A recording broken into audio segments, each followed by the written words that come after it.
Do you remember what you were like when you were young? Maybe your younger self was 2 years ago, 20 years ago, or maybe many more than that. How would you describe yourself? And how different is it than how you would describe yourself now? I think of my elementary and middle school version of Leah, and if I'm honest, I don't see a person so foreign from who I am today. There are some tendencies I had way back then that I notice within myself even today. For instance, my uncanny ability to be struck with all the motivation in the world to clean my desk and rearrange my entire room at the exact moment that I should be sitting down to start my homework. Anyone else have that tendency? Well, this trait has served me well when it comes to the upkeep of the spaces I spend time in, but there are some ways that this trait has not served me well. For one, I've had a lot of late and stressful nights paying for my procrastination, especially as I got into high school and college. But over the years, I've noticed this tendency of mine to have more pervasive effects on my life. Distractions or reasons come up for me to delay a decision. Anything from what to order for lunch to major decisions like college, career, marriage. With lots of self-reflection, and I should add therapy, over the years, I've found I suffer from what I've heard called the vicious cycle of the 3 Ps: perfection, procrastination, and paralysis. This is not a diagnosis in the DSM, in case you were wondering. But it turns out there's a reason behind the procrastination. I suffer from procrastinating just about anything that matters to me because I need whatever I'm trying to do to be perfect. And because nothing's perfect in the moment, I hold out for the chance that something might be perfect in the future, hence the procrastination. But the thing about perfection is that it's all subjective, right? It's based on whatever expectation we have in our head of how something's supposed to be or go. And the problem is our expectations almost never match reality. And so perfect almost never comes, which perpetuates the procrastination and brings us to the deadly 3rd P, paralysis. For me, paralysis then tends to trigger self-loathing, which starts the cycle all over again. Because in my lack of perfection, I procrastinate a way forward out of my paralysis and get stuck in the cycle. Now, when it comes to paralysis, things like deadlines are helpful for me because when time starts running out on waiting for perfect to plop into my lap, the reality of a deadline kicks in and I'm forced to execute or decide however far from perfect it may be. But there's some things in life that don't have built-in deadlines, essential aspects of life, like friendships, the way that we might be prompted to advocate for someone, make a bold career change, or go out of our way to spend time with family, friends, neighbors, or a stranger. In other words, so many of the key ingredients of life. So here's what I've learned.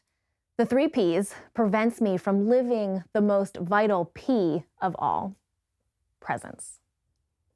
Perfection, procrastination, paralysis all prevent us from being present to the life in front of us.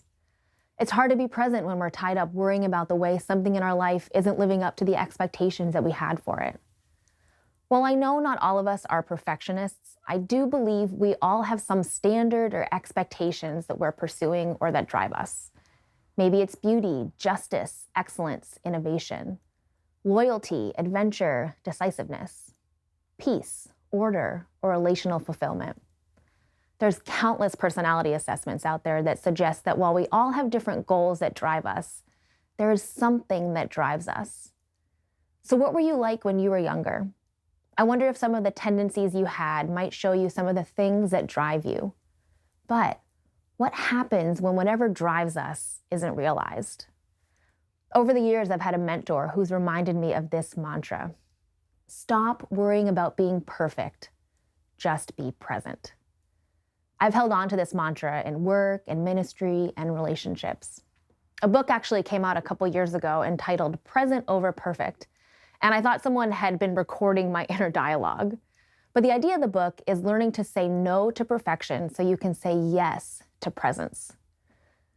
This year has been anything from perfect. I'm sure you've seen the many memes or articles joking about 2020 just needing to come to an end. And sometimes, let's just be real, we just need to turn the page on a chapter. But this year for me has exposed just how much I strive for things to be perfect. and how that gets in the way of being present. Over these 9 months, my husband and I have both been working full-time from home with our toddler. More recently, my mom has been coming up once a week, and that's been a lifesaver to us. But beyond that, we've been juggling our own childcare. Our apartment's not very big, so we're constantly tripping over each other. And as a family, we love to travel, but that's obviously come to an abrupt stop. So many of Lake's milestones are celebrated by just us. In our defeat of this year, it's been hard for us to be present to this year. I cannot tell you how many hours we have spent collectively on Zillow, daydreaming about a bigger home, on YouTube channels, daydreaming about our next adventure, stressing about the lack of social interaction our daughter is getting, missing our friends, family, and on and on. It's so tempting to feel like this year just doesn't count, so you just want to put your head down and survive. But as we come to the end of the year, and as we journey our way to the manger this Advent season, I wonder if there's an invitation to me and to you to be present, to not just put our head down, to stop wasting time and energy trying to escape this moment or put off the things that are hard or important or matter most to a more optimal time in the future. If ever there was a story that celebrated presence in the midst of a moment that turned perfection on its head and shattered everyone's expectations, it's the original Christmas story. So today we're looking at Luke's account of the birth of Jesus. We're going to start in the beginning of chapter 2 in verse 1. In those days, Caesar Augustus issued a decree that a census should be taken of the entire Roman world. This was the first census that took place while Quirinius was governor of Syria, and everyone went to their own town to register. So like a true historian, Luke situates this event in history. Now, there aren't records that actually show a census to be taken of the entire Roman world, but there are records of censuses being taken around this time, and it's certainly true that Augustus sought to set in motion an administrative decision that has effects as far out as Judea. And perhaps that's Luke's point, that this was a far-reaching decree that had direct effects on the main events of the story, much like this pandemic has found us and just about everyone else in this world. The point being, there's a census that has a direct impact on the circumstances surrounding Jesus' birth. So Luke continues in verse 4. So Joseph went up from the town of Nazareth into Galilee to Judea, to Bethlehem and the town of David, because he belonged to the house and line of David. He went there to register with Mary, who was pledged to be married to him and was expecting a child. So enter Joseph, who only has been mentioned once so far up until this point, but now he steps in as a key person in the story. And Joseph, we learn, has connections to King David's genealogy. He's from Bethlehem. So he travels 90 miles home with his pregnant fiancée. We aren't sure if Mary had to be present for this census or not. Some historians say Joseph's presence would have sufficed. Either way, Mary accompanies him. Perhaps it's because she was so close to giving birth, Joseph doesn't want to leave her behind. Or perhaps it was because Joseph didn't want to leave her because of the vulnerable position she was in as an unmarried pregnant woman. Take a look at this modern-day depiction of Mary and Joseph traveling. This is an illustration by artist Everett Patterson entitled Jose y Maria. Patterson evocatively is trying to portray to a modern audience what it might have been like for Mary and Joseph if this story were to take place today. Two down-and-out young parents-to-be with no status, no wealth, trying to make this 90-mile journey. The artist included a wide vanishing perspective for the illustration. The result is what he says he occasionally calls the middle-class white people perspective. He describes it this way. Rather than feeling immersed in the scene, the viewer is looking at it as if from across the street or from the warmth and safety of his or her passing car. I have a small hope that this Christmas image will come to mind when we see other down-and-out people huddling outside of gas stations, reminding us that our Savior's parents, and indeed Jesus himself, were at one time similarly troubled. It brings some humanity to the Mary and Joseph story, doesn't it? And as an aside, the artist packs tons of biblical references into the scene. Notice the verse from the prophet Ezekiel in graffiti on the phone kiosk, and the way "Save More" behind Mary's head looks more like Ave Maria. It's a cool portrayal that awakens us to the reality of this story and these people. So Mary and Joseph set out together for Bethlehem. And Luke continues in verse 6. While they were there, a time came for the baby to be born, and she gave birth to her firstborn, a son. She wrapped him in cloths and placed him in a manger because there was no guest room available for them. So they arrive in Bethlehem. The baby's born, and what a simple and peaceful birth it sounded to be. So before giving birth to my first daughter, I read this as a magical moment, and surely it was and is. But if you've heard of birth stories or given birth stories before, while these moments are indeed filled with wonder, simplicity and peace aren't typically the words to describe a birth. Never mind one that's on the road, away from home, in a room that sounds less than ideal. In other words, not perfect. So the text tells us that Mary swaddled the baby herself, which wasn't typical. So Luke is drawing our attention to the loneliness of this birth. There's no family member, no midwife. And Jesus is placed in a manger, or an animal trough. This tends to make us think of a barn or stable, and while it may have been, it's a bit more likely that they were in an area of the house where the animals slept, and perhaps specifically a very poor house where the family and animals shared the same roof. Okay, so as a newish mom who gave birth to my first daughter about 18 months ago, I have such a greater appreciation for the less than perfect circumstances in which Jesus is born. Just to give you an idea of how I prepared for my labor, remember I'm a perfectionist, I had a Pinterest board of all the items that were to be packed in our bag to bring to the birth center. Twinkle lights, oils to diffuse, coconut milk popsicles to snack on, and that's just the start of the list. Now, I'll tell you that while I did bring along all these items, thinking that I could sort of manifest the kind of labor that I was hoping for, I should note, by the way, that these items were all collected and thrown into a bag at the last minute between contractions. Remember, also procrastinator. All my expectations for how this experience would go went completely out the window as my labor progressed. I ended up being transferred to the hospital, and I was in way too much of a zone to care about anything outside of bracing myself for the work my body was doing. It was one of the most challenging experiences of my life, but I had the luxury of experiencing it in a place that was safe and warm and comfortable and surrounded by a tribe of people to support me. And here's Mary, alone with Joseph in an unfamiliar place, in circumstances that, apart from Elizabeth, no one understood or believed. It's a scene a bit different than our typical nativity scenes depict. Here's a painting depicting the nativity scene just after the birth. It was painted in 1891 by Gary Melcher. One writer observes this from the piece. The angels have not arrived. There are no shepherds. Mary's too exhausted to notice the cold. Joseph is awestruck by the responsibility of being a father. Perhaps he's resigned to something far greater than himself. This feels a bit more true to how I imagine this moment. Alone, shocked, exhausted, cold.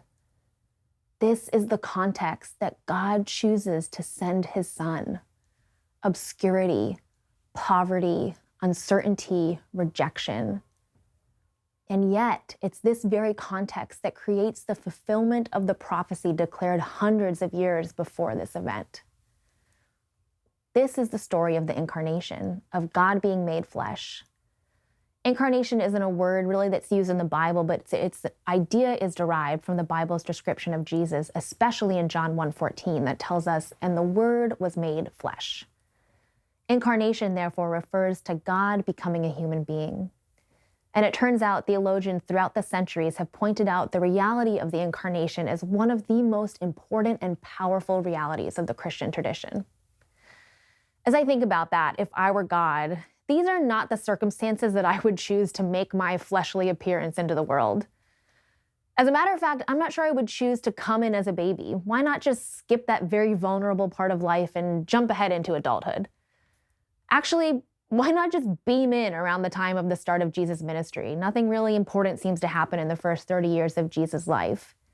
And I mean, as I think about it, I guess if you go that far, it's really those 3 years of his ministry of public rejection, ending in final death and humiliation that were probably the worst, so maybe I'd skip that part too. But God doesn't skip any of it. That's the beauty of the Christmas story, of the Jesus story. that Jesus comes onto the scene under very difficult circumstances as a tender baby. He's not born in particularly safe or comfortable conditions. His birth isn't witnessed or celebrated by elite or royal or even reputable people of the world. There is no pomp and circumstance to this story. Parker Palmer, one of my favorite writers, calls it the risk of the incarnation. It's a huge risk for Jesus to show up in the flesh, to show up as a human.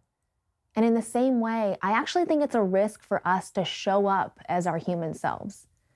Isn't it true that we tend to be more drawn to the sanitized version of our human selves? We share the good parts of our weekends with our colleagues on Monday morning. We talk about the happier things in life with the parents at the park or friends that we catch up with. We tell our parents our day was fine and nothing really happened. We tell ourselves the uncertainty and disruption of 2020 is only temporary. Now, I hope the pandemic is indeed temporary and will come to an end, but this year is teaching us that life is more uncertain and disruptive than we like to think. There's a Christmas carol we sing sometimes that's a bit of a departure from the typical hopeful or joyous carols. And the Bleak Midwinter was first a poem written in 1872 by the English poet Christina Rossetti. It actually wasn't set to music until the early 1900s. Here's how the poem begins. In the bleak midwinter, frosty wind made moan. Earth stood hard as iron, water like a stone. Snow had fallen, snow on snow on snow. The setting is cold, raw, and real. This carol gives us a vivid depiction of the hardness of winter. Metaphorically, I think a lot of us have felt this way this year. It's perhaps noteworthy that Rossetti's life had many ups and downs, and while well-educated and steeped in the arts, the Rossetti family was not a stranger to hardship. They experienced physical and mental health issues that resulted in great financial hardship. Christina herself suffered from serious health issues on and off in her life, and on top of that, she also had 3 proposals for marriage that resulted in being broken off each time. So it's not a surprise that Rossetti draws out the bleakness of the original Christmas story that we tend to overlook. Her life experience didn't let her over-triumphalize the story. The carol goes on. In the bleak midwinter, long, long ago, angels and archangels may have traveled there. Cherubim and seraphim thronged the air, but only his mother, in her maiden bliss, worshipped the beloved with a kiss. As one writer observes, the carol doesn't shout from the rooftops about Christmas cheer. Instead, it focuses on the simplest yet truest gift of all, love. Jesus may have arrived in bleak circumstances, and though there may have been some extraordinary signs and wonders, it's the love of a young mother and the arrival of this baby that's the centerpiece of the story. What can I give him, she asks. Poor as I am, if I were a shepherd, I would give a lamb. If I were a wise man, I would do my part. But what can I give him? So Mary watches these gifts being brought to her newborn baby, and here she is with Joseph. They have very little worldly resources. They have very little time to prepare for the arrival of this baby. Never mind prepare for the responsibility of raising a child who would grow to be the Messiah, the deliverer of all of Israel. What can she possibly bring? And then the carol ends with this. But what can I give him? Give him my heart. This points to an incredibly important line at the end of the birth story. So the shepherds are told of the birth of the baby. They travel to see Jesus lying in a manger, and the text picks up in verse 17. When they had seen him, they spread the word concerning what had been told to them about this child, and all who heard it were amazed at what the shepherds said to them. But Mary treasured up all these things and pondered them in her heart. In the face of everything she had just endured, she lived through 9 months of potential ridicule and shame as she walked around with a growing belly and no husband to justify such a reality. In the face of what must have felt like total inadequacy for all that had happened and all that would come, in the face of the uncertainty of the future, never mind the uncertainty of whatever they were going to do next, Mary chose presence. She recognized God's presence in this amazing and terrifying moment that was happening before her, and all that was promised to her about her son was being confirmed. She treasures God's faithfulness. Words can't give justice to all that she's experiencing. Only the wordless swelling of her heart can adequately capture the undeniable presence of God in her life and in the world. This God has captured her heart. Her inmost self is present to this moment. In these less than perfect circumstances, God has come. The way God shows up in the world in extraordinary and extraordinarily ordinary circumstances, and the way that Mary responds gives us an idea of what our invitation might be this Christmas. I actually remember going home for Christmas one year while I was in college. My parents were divorced when I was young, so I grew up with my mom, but around middle school, I started seeing my dad more. Now, when holidays came around, we had to negotiate, my mom and I, how to share time throughout the season, which tended to result in some form of a fight. So this fight was about that, but it wasn't just about that year. It was about all the years. So it's Christmas morning, and it doesn't take long for this fight between my mom and I to emerge. Who knows who said what to trigger what? But there we are, presents still unwrapped under the tree, and we're both angry and crying and trying so hard to get the other person to understand where we're coming from. Feeling completely hopeless on how to resolve this, I dramatically grab my car keys, hop in my car, and drive away. Somehow through the tears, I found my way to a waterfront, parked my car, and just sat there pleading with God for some kind of miracle. I ended up writing down the thoughts that were swirling in my head, and I was writing them in the form of a bullet-pointed letter to my dad. I couldn't put it off anymore. I'd worked so hard all those years to keep the peace. And I think in my desire for things just to be okay, I just kept acting like everything was okay. But they weren't. And that's actually what my mom was trying to get me to see that morning. So with a pit in my stomach and a shaky hand, I picked up the phone and called my dad. He had to know what was going on behind the scenes, and that as much as I wanted things to be normal amongst us all, they just weren't. And me pretending they were, pushing aside the things that needed to be said or burdens that needed to be shared, wasn't making things go away. The conversation that morning actually ended up being the start of a several-year road to healing amongst my family. Things are not perfect even today, and those years of counseling and naming reality was not easy. But things started changing once I stopped trying so hard to make everything okay, to try to pretend that things were perfect. In her book, Present Over Perfect, Shauna Nyquist shares that change often starts with a breaking point. She says, no one ever changes until the pain level gets high enough. Something becomes broken beyond repair, too heavy to carry. In the words of recovery movement, unmanageable. In my case, it was this inciting incident Christmas morning that began to shake loose the vicious cycle of the 3 Ps playing out in my family dynamics. The 3 Ps had led me to a particular way of coping that I was starting to realize: escape. Escapism is a tendency to seek distraction and relief from unpleasant realities. And that's what I learned was kind of going on for me all those years ago when I learned to clean my room when I had homework looming over my head. And that same tendency was tempting me to play itself out in that moment, that Christmas morning. My impulse was telling me to just hit the eject button and not deal with the whole ordeal. And isn't that what we all want to do in the face of something hard or uncertain or scary? Escape. Escape can actually be a form of a drug, and that's one of the chief problems with drugs. But listen to what Nyquist points out. You can make a drug a way to anesthetize yourself out of anything. Working out, binge watching TV, working, having sex, shopping, volunteering, cleaning, dieting. Any of those things can keep you from feeling pain for a while. That's what drugs do. And used like a drug, over time, shopping or TV or work or whatever will make you less and less able to connect to the things that matter, like your own heart and the people you love. That's another thing drugs do. They isolate you. Maybe you're living alone and your drug is anything that fills the silence. Or maybe you're a parent and you're just counting the hours until bedtime or the end of high school. Maybe you're an empty nester counting the days between visits with your kids or lost in the memories of the past. Or maybe you're in a stage of life where you're longing for a future time when you're more free, more independent, travel the world, being financially stable or married. Or maybe your days are so full you don't let yourself stop and you tell yourself you have no more time to give. We can get stuck in the noise, in the past, in the future, in the busyness, in ourselves, and we can miss what's right in front of us, missing the things that matter most. So what does it look like for you to show up and be present this Christmas?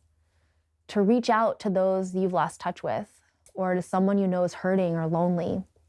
It doesn't need to be anything profound or perfect, just a show of presence. Because here's the heart of the matter. When we're not present to the moment, however hard it might be, we're not present to one another, to God, or to ourselves. Being present connects us. And that's exactly why God shows up in the flesh, in this imperfect world. He shows up to be present to us, to connect to us, and connect us to each other. If you're looking for a main point, here it is. We find comfort and joy in God's presence when we are present to this moment. Choosing to be present in the midst of imperfect is a risk. We risk when we embrace the silence, even when it makes us uncomfortable. We risk when we reach out, even though we don't feel like we have the right words. We risk when we set up a FaceTime call, even though it's awkward and different than how we're used to connecting. We risk when we embrace this moment with all the screaming or mess or talkback or whatever else. We risk when we go out of our way for someone, even though they look or talk or act different from us. God doesn't skip out on the hard moments or fast forward to the easier moments of life or any moment. In fact, God is a God who is especially familiar with the hard moments. The big idea of Luke's gospel is that God is a God who is with the hurting and vulnerable and oppressed. This is why he tells the birth story the way he does. From the beginning of Jesus' presence on earth, the message is loud and clear. God isn't a God to the perfect. God is a God for and to the imperfect, for the down and out, for those who may be experiencing the bleakness of life.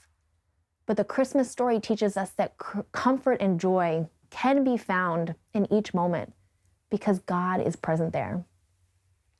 Is God trying to meet you in a hard moment right now? Or is God prompting you to risk being present to someone else in their hard moment? Well, I want to give us a few moments here as we close to invite God to speak into these questions by walking you through a prayer of examine. This examine invites you to explore the ways in which you were present and the ways in which you may have been absent to the moments of the last 24 hours.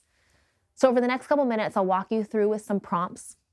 And as we prepare, I invite you to get in a comfortable position, let your muscles relax, let your mind begin to quiet down, close your eyes or set your eyes somewhere softly in whatever space you're in. Take a deep breath and ask God to make his presence known around and in you. So I'll give you about 10 seconds and then I'll begin.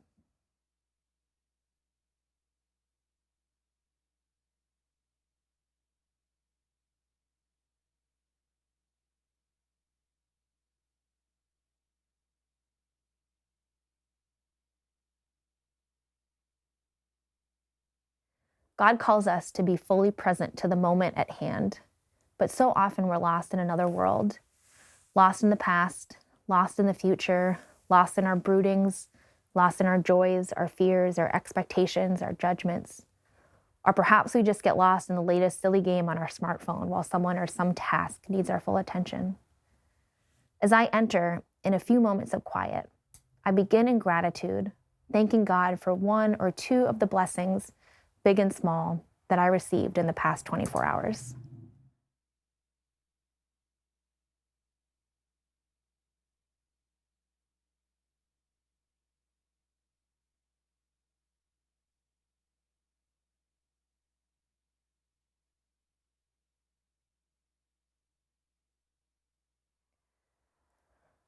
Looking over the past 24 hours, I asked God to show me the moments when I was not fully present, when I became distracted or lost in my own thoughts, or sought some form of escape while the moment called for my full attention. I asked God to show me the ill effects of my absence and to show me how much better things could have gone had I been fully present. I speak with God about those moments.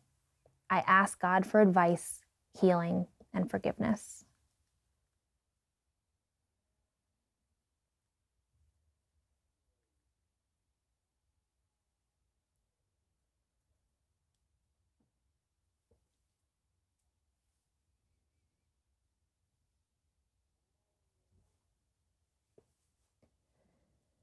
As I look over the past 24 hours, I also recognize the grace-filled moments when I was fully present to the moment. Perhaps it was a moment when someone really needed a listening ear or a helping hand, and I had the grace to step in. Perhaps it was a difficult moment or a complicated task, and I had the grace to focus really well on the situation. I pause and give thanks to God for those grace-filled moments.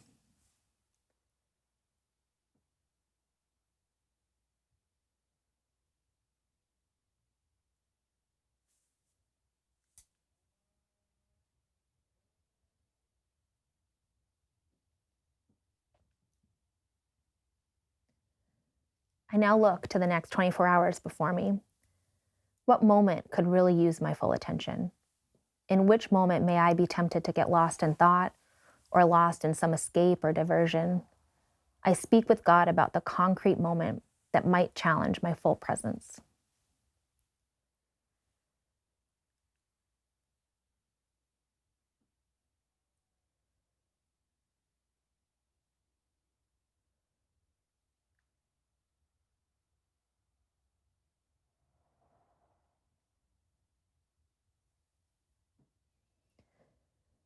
God, we ask that you would meet us today. Give us the courage to risk showing up to the moments and people and places that are messy and hard and imperfect, because that is where you are most acquainted. May you teach us to love as you have loved and give us the courage to show up with our heart. Amen.